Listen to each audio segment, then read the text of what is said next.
How much of a problem is food security in South Africa in general? What is the status of food security in urban areas such as the city of Johannesburg? Why are families going without food in a country that has abundant arable land? And whose responsibility is it to ensure that no child goes to bed hungry? What time is it? It's question time.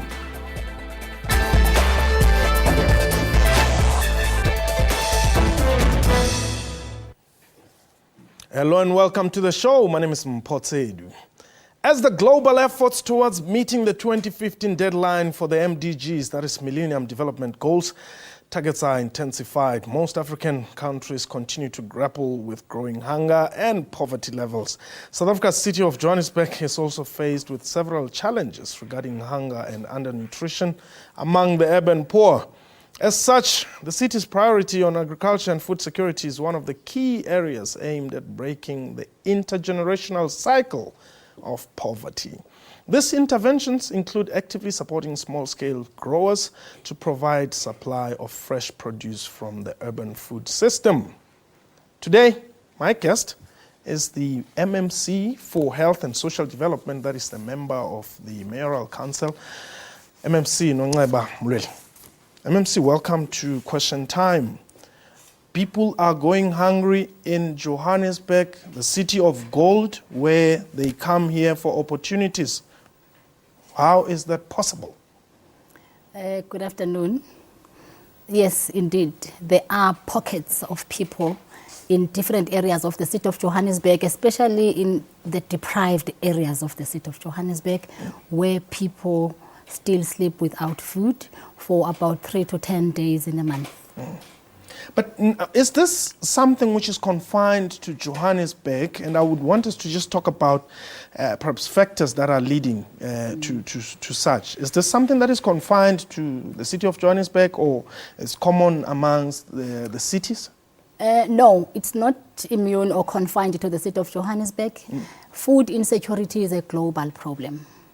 That is why it became a priority on the Millennium Developmental Goals, that it's part of the MDG. Many countries, especially developing countries in the world, are still faced with the problem or the challenge of food insecurity.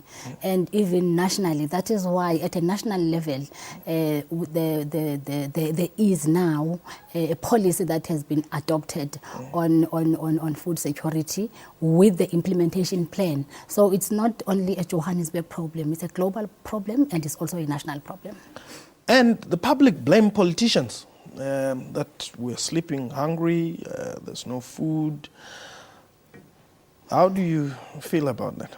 The issue of food insecurity is not only a political problem. Yeah. Yes, it needs a commitment from politicians.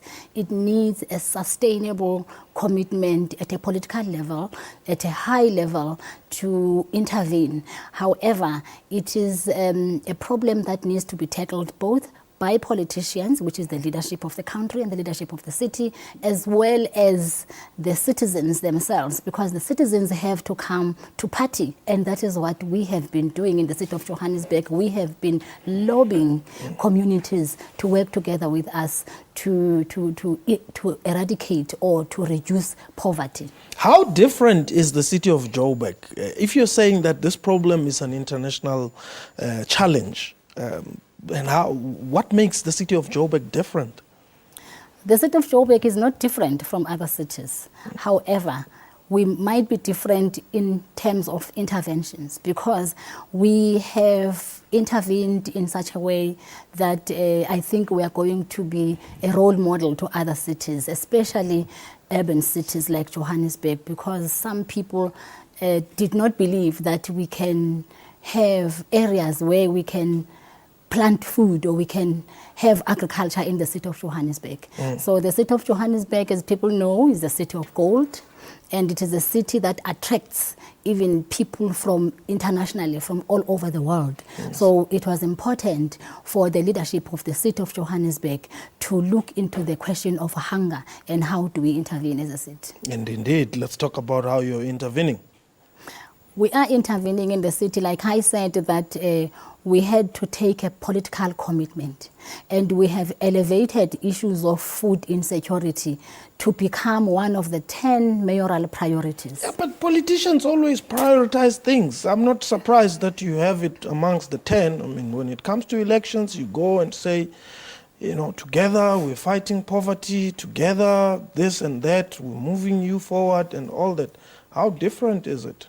It's different because since 2011, when we came into office, we went to all areas of the city and we did a survey.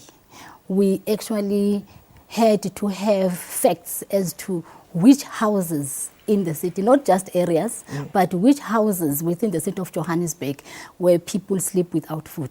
So we know exactly where are impoverished people. We know each and every family. We have a database of all the families. And then we went to the citizens. We said, what do we do? How do we intervene? Because we must get mandate from the communities. And what we realize is that if people can grow their own food, we will be able to reduce hunger. Not totally eradicate poverty, but to reduce hunger. So we started by working with cooperatives. We encouraged our people to form cooperatives, of which they did. But they don't like them, the honest MMC. People don't like things where they are going to be sharing profits with others. No, indeed, but not all of them. We can't generalize. Sure. There are those people who are comfortable and happy with cooperatives, but there are those people who would prefer to work as families. So we also allow families to work because we went to Brazil and we actually saw how Brazilians intervened in hunger, and the issue of family farming. We saw it from Brazil and we're implementing it in Johannesburg. So we have families that are farming as a family. We also have cooperatives that are farming as cooperatives, and we're assisting them. We went to a campaign where we were collecting seeds to assist them, especially families with children, where children are holding households, the child-headed families. Yes. So we also assisted schools. We also assisted our cooperatives. We donated seeds. We also went to a campaign for people to donate seeds. We also gave them tractors and implements to make things easy for them and to encourage them to grow their own food. Do you have the land? That's a very big question. We do have pockets of land that are zoned for agriculture in the city of Johannesburg. I can mention a few that we are having as we speak now. We have empowerment zones.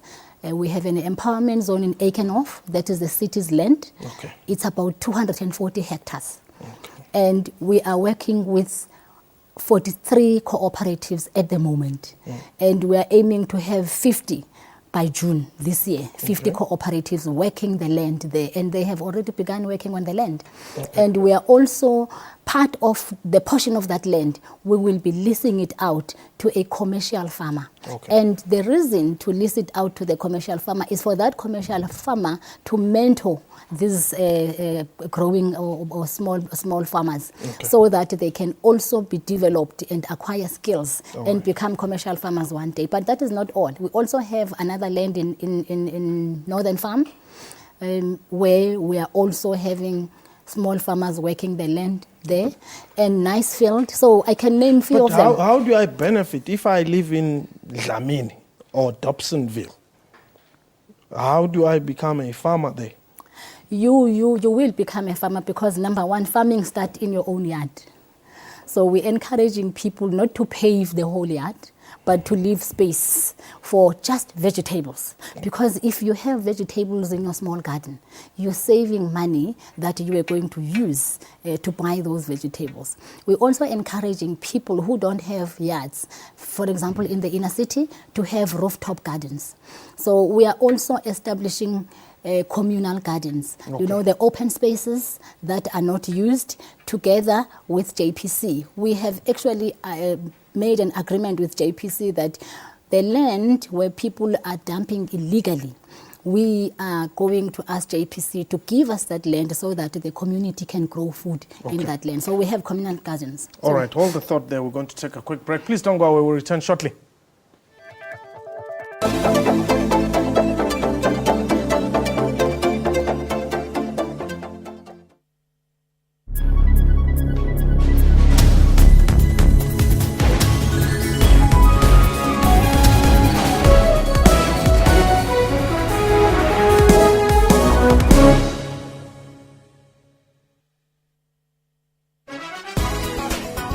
the session musicians, you want a particular sound on your record. Who do you get? Abo Butemp, Abo Victor Masond, Abo Godfrey Mchina. So these are the people who play a very, very vital role in making us. The South African Horror Fest is the only inclusive event of its kind over Halloween season. It screens a host of exciting horror or thriller movies from around the world. Shishani achieved stardom when she won a live music competition in Namibia titled Last Band Standing in 2012. Join Musam Khalipi on Afro Showbiz every Saturday at 19:30 CAT.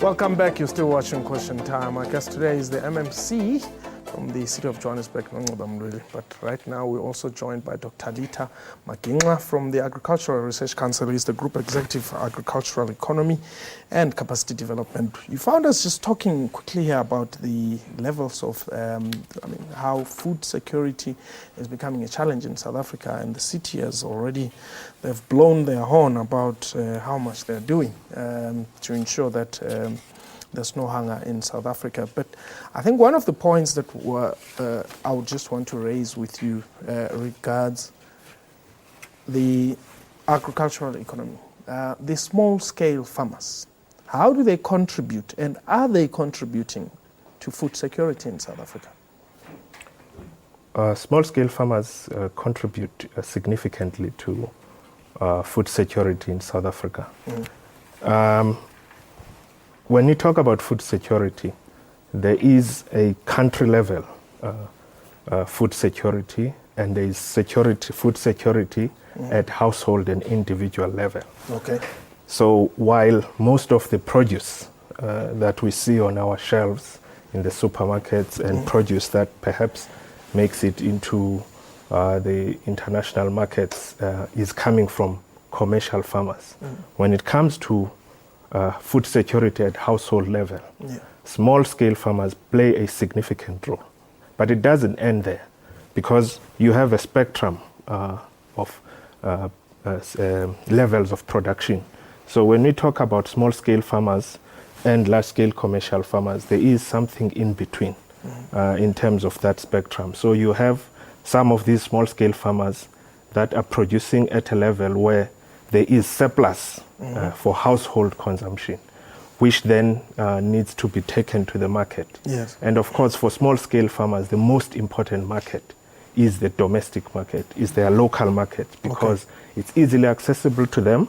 But the second thing is that it also generates cash for them quicker than having to wait for produce that has gone overseas, for instance. Then capacity development then emerges. How well capacitated are they? Well, there are challenges in terms of the skills level. Yes. When it comes to certain aspects from both a production perspective and also from a marketing perspective in terms of small-scale farmers. So when it comes to production methods, for instance, for certain crops, you will find that there is perhaps a certain level of indigenous knowledge where certain crops have been grown over a number of years, and these skills will be passed from generation to generation. But when it comes to growing for a market, there are certain requirements in terms of quality, in terms of quantity, where perhaps small-scale farmers we are going to require some certain level of capacity development. Okay. So within the Agricultural Research Council, we have a program that addresses exactly this challenge of capacity development from various angles, from providing access to some of the high-level technologies that are produced by the organization, but also in terms of some of the basic level training.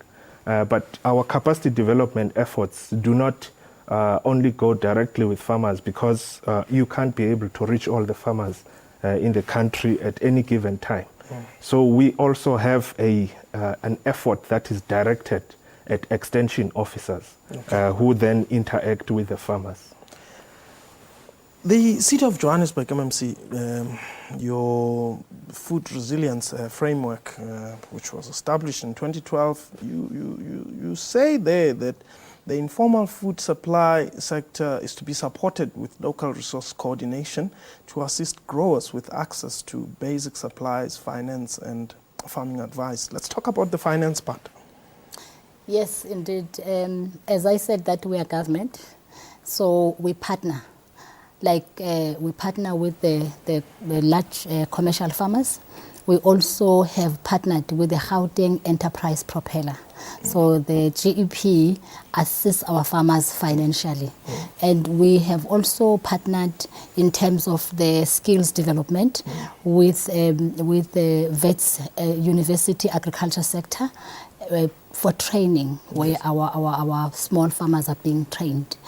But also if I take from what Mr. Maginqa has just said, Dr. Maginqa has just said in terms of the surplus and the marketing of the harvest from the farmer's side, we have also partnered with our Joburg market. So the surplus of the harvest, because firstly the small farmers, they grow food to have something on the table, not necessarily to sell, but the surplus then they sell for them to be able to get income. So that is where we give them training, the basic training to train them on how to do a business plan, how to manage your cash. So that is the training that our farmers are being given. You have something here called the Urban Agriculture Support Program, and I think one would want to establish the difference between this Urban Agriculture Support Program and what you would have in the rural areas, for instance.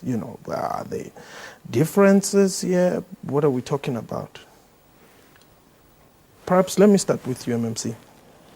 Well, the term urban agriculture, it refers because Johannesburg is an urban area. And I remember when we wanted tractors from national and from the province, the question was, what are you going to do with tractors? Because there's no land in Johannesburg, you are an urban area. And that is why we came with the urban agriculture, food security and food security. Because agriculture, as I said, you don't have to have the land as such. Well, we do have the land that I've just mentioned, but you don't have to have the land as such, because people can grow their food within their yards. They can grow their food on the rooftop. However, you can't use a tractor there, but we had identified land within the city for urban agriculture. Perhaps let's maybe if I can just add to what the MMC has said. You move from one end of the scale when we're talking about rural areas where agriculture, the large farms, etc. And then you have the other end of the scale, which is urban agriculture.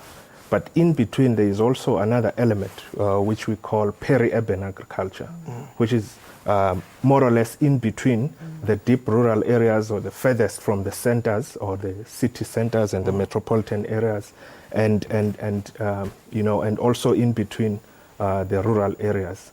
And again, the issue is the scale, so you will find that, in the urban areas, the production units will probably be much, much smaller than in a rural area where perhaps there is access to bigger pieces of land, and peri-urban agriculture comes somewhere in between.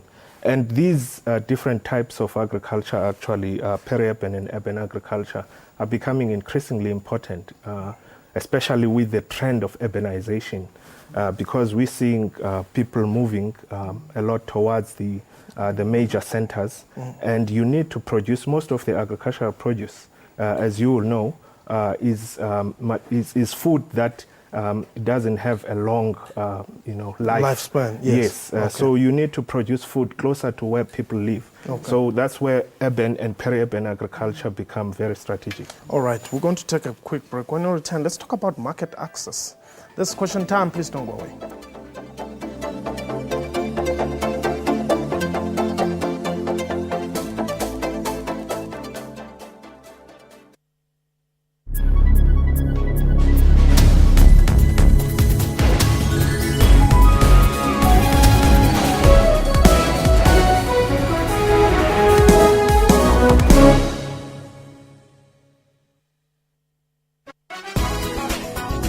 session musicians, you want a particular sound on your record. Who do you get? Abo Butemp, Abo Vitamasond, Abo Godfrey Mqina. So these are the people who play a very, very vital role in making us. The South African Horror Fest is the only inclusive event of its kind over Halloween season. It screens a host of exciting horror or thriller movies from around the world. Shishani achieved stardom when she won a live music competition in Namibia titled Last Band Standing in 2012. Join Musa Mkhaliphi on Afro Showbiz every Saturday at 19:30 CAT.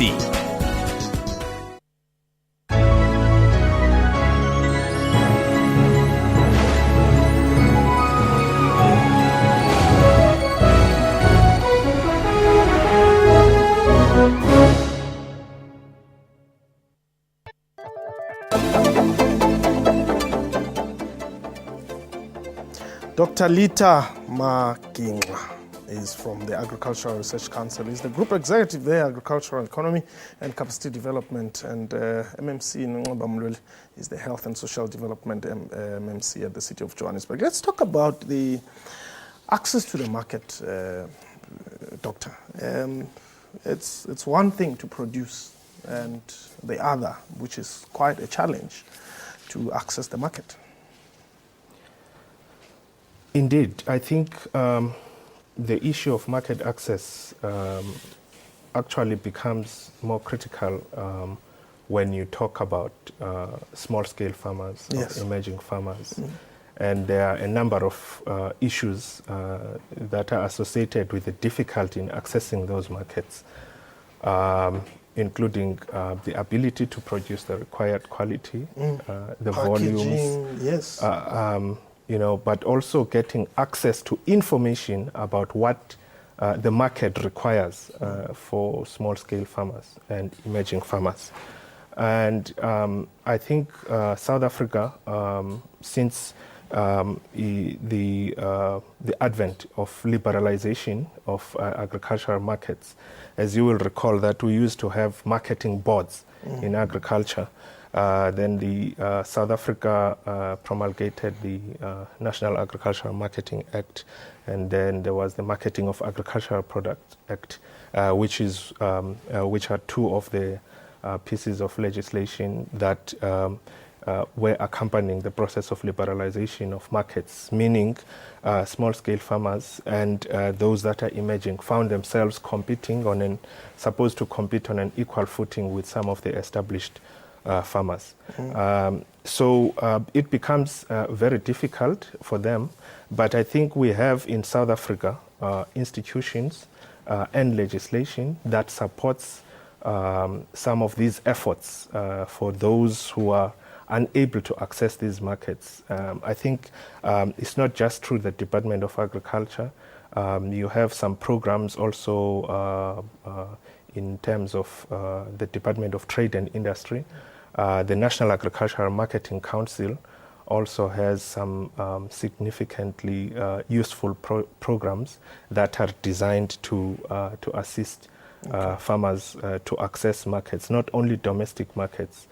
So they work also with international markets. MMC, there have been complaints, as far as transformation is concerned, and we're still talking market access here, because your black small-scale farmers would complain that, for us to get our products at the market, we must package them under Van Vieren and potgietersstress.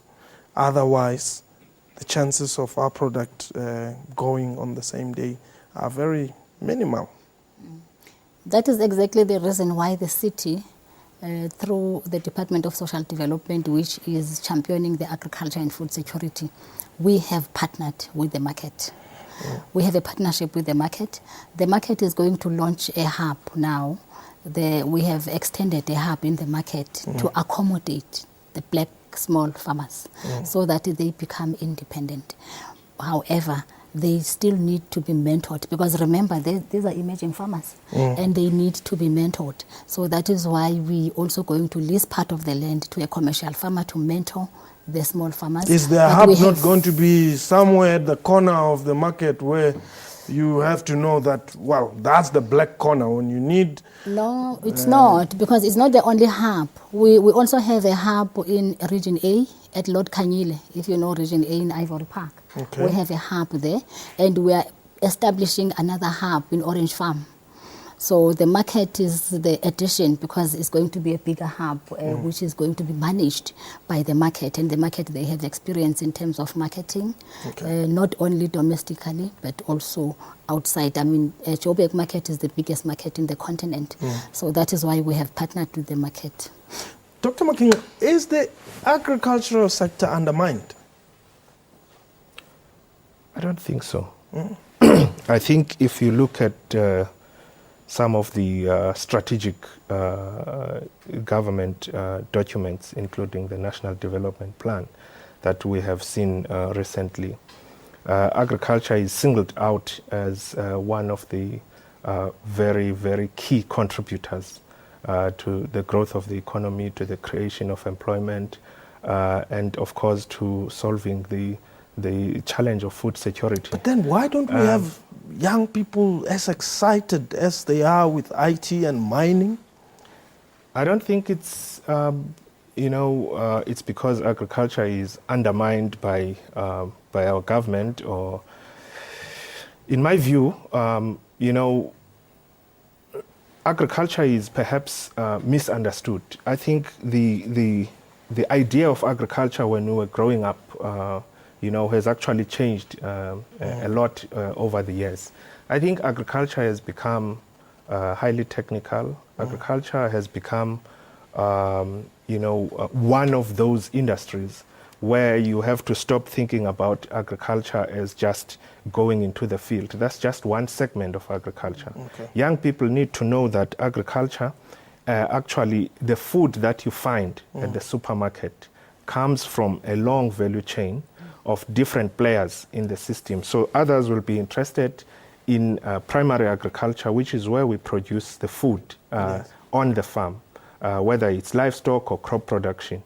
But there are different elements of agriculture. At the ARC, we have a program where we have close to 300 young people who are studying for senior degrees in agriculture. And some of them get through agriculture because agriculture is an applied science. Others get through agriculture through biotechnology, through chemistry, through engineering. There are all sorts of opportunities in agriculture. And I think once we start thinking about agriculture as a business, once we start bringing the agribusiness side of agriculture, then you can be able to pick the interest of young people. In fact, I think it's a general statement to say young people are not interested, because within our cooperatives that we currently have in the 43, for example, in Ekenhof, we do have the cooperatives for young people, and we are having young people who are coming forward to say we want farming, not only agriculture, but we want to participate in farming, because yes, we were talking about agriculture here, but as a city, our program, it's about addressing the whole food value chain. It's about farming. In Egenhof, we also have people who have chickens, and we are looking forward for livestock development there. So young people are interested, well, not all of them, but I think as they understand that it is not only about agriculture, we will have more young people coming forward. Thank you very much. Unfortunately, we've run out of time. I would have loved for us to talk about healthy eating, but next time. We didn't talk about food parcels. Yeah. As a short-term intervention. Was question time for today, and the MMC still wanted to boast that they are giving food parcels. Welcome your feedback. Our email address, questiontime@sabc.co.za. Question Time, or rather at Question Time 24, and you can also follow me on Twitter at @Mpotsedu. From me and the crew, have yourself a wonderful time. Goodbye.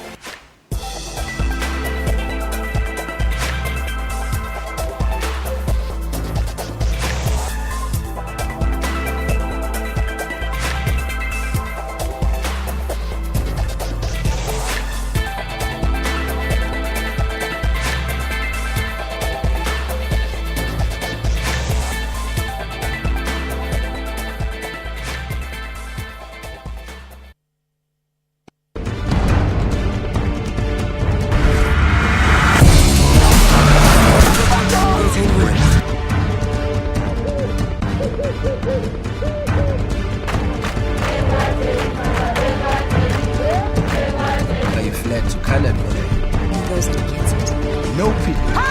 Ik groei maar, ik is een kapst. Ja, ik heb een paar bezig.